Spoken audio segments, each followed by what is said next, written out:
Brought to you by Agilus Diagnostics.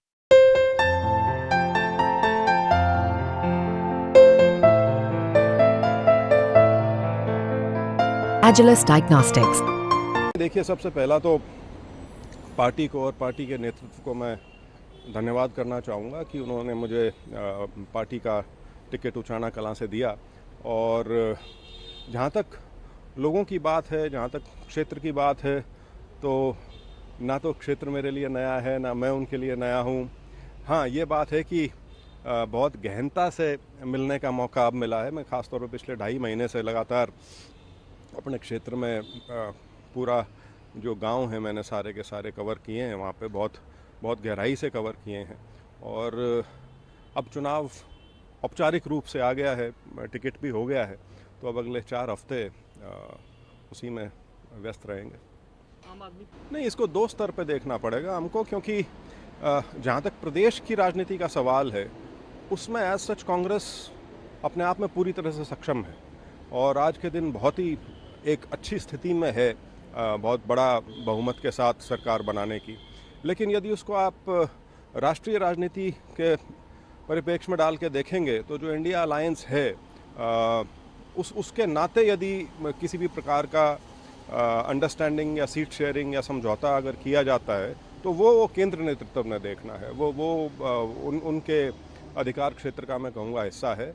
अन्यथा कांग्रेस अपने आप हरियाणा में पूरी तरह से सक्षम है। देखिए, राजनीति में सारी चीज़ें तो चलती हैं और ये कोई उन्होंने पहली बार नहीं कहा है कि हम 90 लड़ेंगे। वो तो पिछले 2 महीने से कह रहे हैं कि हम 90 लड़ेंगे। तो ठीक है, वो जितना उनका सामर्थ्य है प्रदेश में वो उनको भी पता है। लेकिन हाँ, ये है कि अगर इंडिया अलायंस के नाते अगर कोई जो दोनों पक्षों को सहमत हो बात, कोई बीच का ग्राउंड जिस पे आके बात बन सके, तो बेहतर होगा।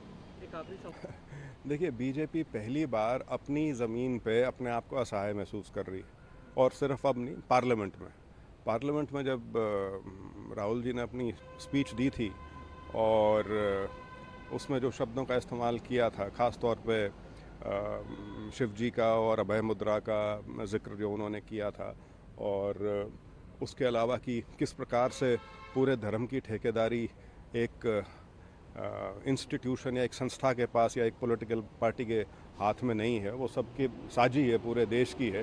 तो उसके बाद से बीजेपी, क्योंकि उनका तो प्रयास रहता है, वो सोचते हैं कि हमारी तो मास्टरी है, जहाँ भी धर्म का विषय आए तो हम उसको अपने अनुसार ढाल पाएंगे, उसको अपने अनुसार तोड़ मरोड़ पाएंगे।